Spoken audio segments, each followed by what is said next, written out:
Yo, thank you for joining us for Bible study tonight. I want to introduce you to probably one of the hardest commandments in the Bible. It's not listed in Exodus with the rest of the commandments, but it's one in First Thessalonians 5, verse 18. Listen what it says. In everything give thanks, for this is the will of God in Christ Jesus for you. In everything give thanks. It's a command. So there are three questions I want to answer for you about this passage. Question number one, does God really expect us to live this out?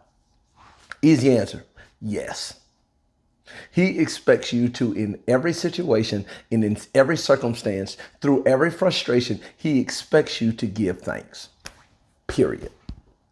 To give thanks. He knows that there are going to be some up days, there are going to be some down days. There are going to be some things that go your way. There are going to be things that go completely opposite of what you expect. But I'm telling you, God is still expecting you to, in everything, give thanks. If he didn't expect it, it wouldn't be in the Bible. The language is strong. It says, in everything, give thanks. Listen what it says. For this is the will of God in Christ for you.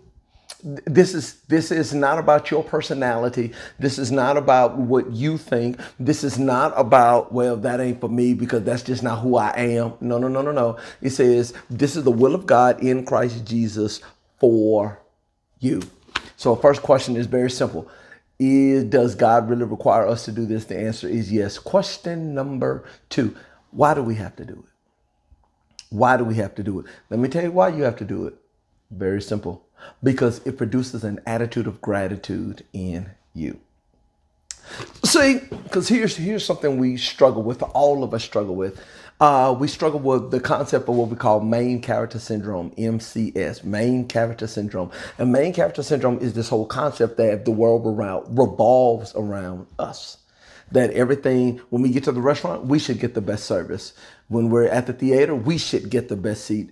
Wherever we go, we should be the center of attention. And guess what? This is God's world, not yours. When we gave our lives over to Jesus, we said, your will be done, not ours. And our struggle a lot of times is when our will is not done.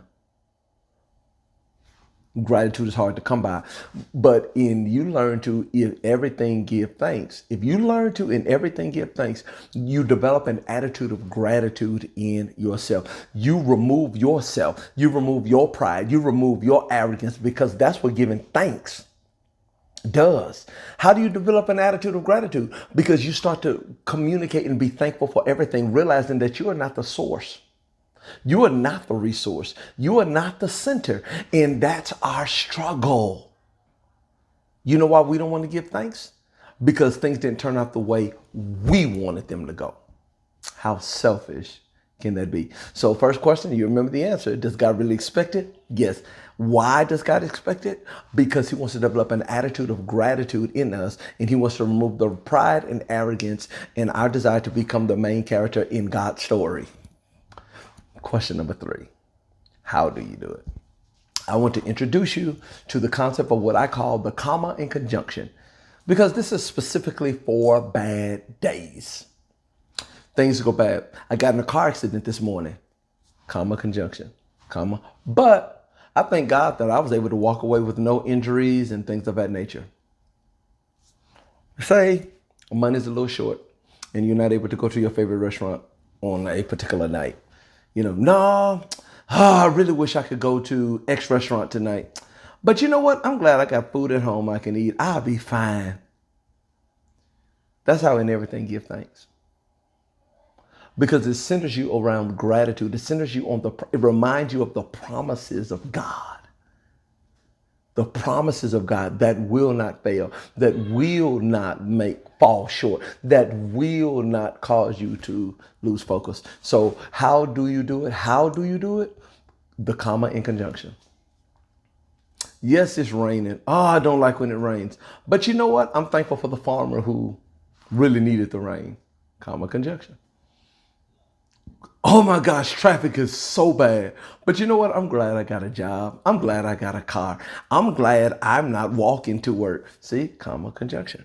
Because that comma conjunction takes us out of being the main character and recenters us in gratitude.